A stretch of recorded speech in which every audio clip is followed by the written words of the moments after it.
అందరికీ నమస్కారం.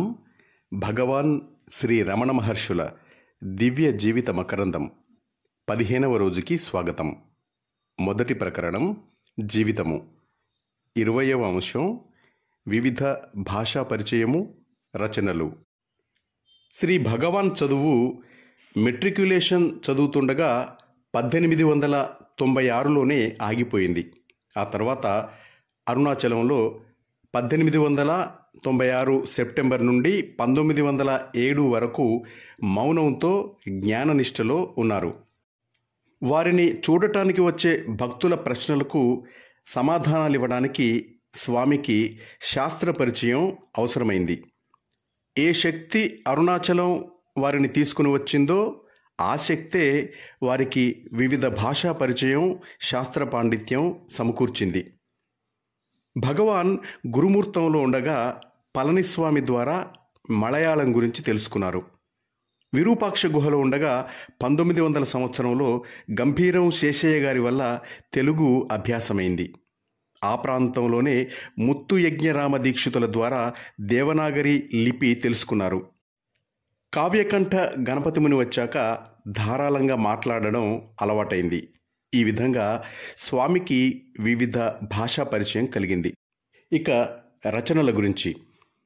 స్వామి రచనలు చేయటానికి ముందు వేదాంతకనులైన తిరుపుగళ్ తేవారములు గురుమూర్తంలో తంబిరాన్ ద్వారాను, మలయాళ ఆధ్యాత్మిక రామాయణము, కైవల్య నవనీత, వాసిష్ఠ వేదాంత చూడామణి మొదలైన తమిళ గ్రంథములు పరిచారకుడైన పళనిస్వామి ద్వారాను తెలుసుకున్నారు.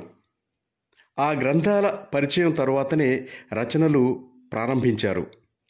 శ్రీ రమణులు ఎక్కువగా చూపు ద్వారానే బోధించారు. అదే వారిలోని ప్రత్యేకత. ఈ కారణంగానే శ్రీవారు రచించిన గ్రంథాల సంఖ్య చాలా తక్కువ. భక్తుల కోరిక మీదనే చాలా మటుకు రాశారు. కారణం లేకుండా నేనేది రాయలేదు అంటారు శ్రీ రమణులు. స్వామివారు రాసిన మొదటి గ్రంథం విచార సంగ్రహము.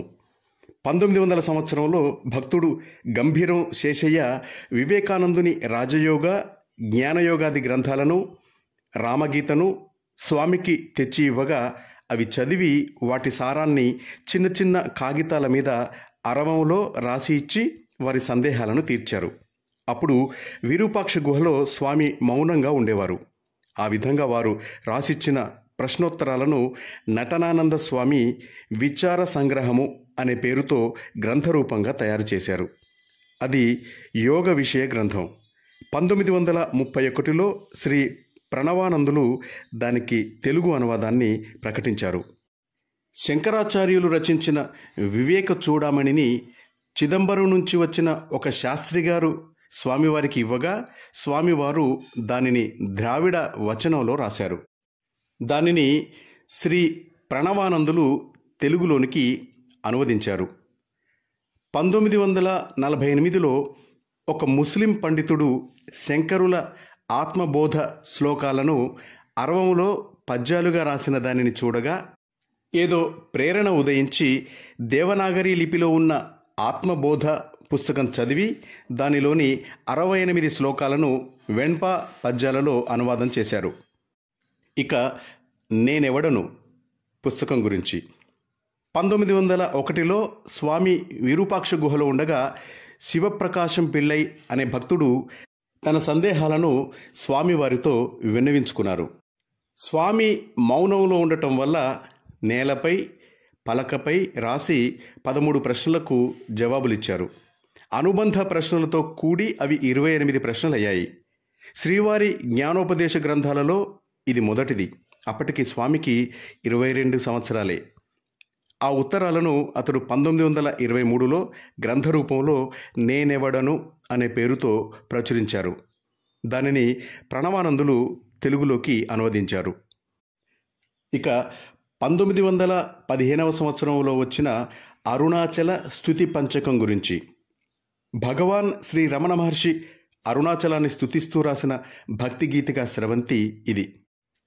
ఇందులో అరుణాచల అక్షరమణమాల, అరుణాచల నవమణిమాల, అరుణాచల పదికము, అరుణాచలాష్టకము, అరుణాచల పంచరత్నములు ఉన్నాయి. వాటి వివరాలు: మొదటిది అరుణాచల అక్షరమణమాల. ఇది భక్తి శృంగార రస ప్రధానమైంది. తమ శిష్యులు భిక్షా సమయాలలో పాడుకోవడం కోసం స్వామి దీనిని రచించారు. పరిచారకుడు పెరుమాళ్ళు స్వామి ప్రార్థనపై స్వామివారు దీన్ని రాశారు. రెండవది అరుణాచల నవమణిమాల. దీనిని అరుణాచలుని సుగుణ బ్రహ్మంగా వర్ణిస్తూ 9 వెణ్పా పద్యాలుగా రాశారు. మూడవది అరుణాచల పదికము. స్వామి విరూపాక్ష గుహలో ఉండే రోజుల్లో ఒకనాడు కరుణయ్యాల్ అనే పదంతో మొదలుపెట్టి యాదృచ్ఛికంగా 10 పద్యాలుగా రాశారు. తరువాత ఏకాదశకము భగవత్ కటాక్షం కొరకు భక్తుని యాచనగా రాశారు. నాలుగవది అరుణాచలాష్టకము. ఇందులో మహర్షి ఏ కారణంగా ఇల్లు వదిలిపెట్టింది, అరుణాచలంలో తను చూసింది వర్ణించారు. శ్రీవారి ఉపదేశసార సరస్వము ఇది. ఐదవది అరుణాచల పంచరత్నములు. ఇది సంస్కృత రచన. ఎప్పుడో కరుణాపూర్ణ సుధాబ్దే అని ప్రారంభించి ఒక శ్లోకం రాశారు. తర్వాత రమణగీత రచన కాలంలో కావ్యకంఠ గణపతి ముని ప్రార్థనచే 4 శ్లోకాలు చేర్చబడ్డాయి. వీటిలో ఆత్మలక్షణము, విచారయోగ, భక్తి మార్గాల ప్రస్తావన ఉంది. దీనిని సకల ఉపనిషత్ సారము అని అనవచ్చు. శ్రీ కపాలి శాస్త్రి వీటికి వ్యాఖ్యానం రాశారు. గిద్దలూరు లక్ష్మీ నరసింహం గారు పంచరత్నాలను తెలుగులో కంద పద్యాలలోకి అనువదించారు. మాస్టర్స్, మిగతా భాగాన్ని రేపు విందాం. అంతవరకు సెలవు తీసుకుంటూ మీ వరంగల్ నవీన్.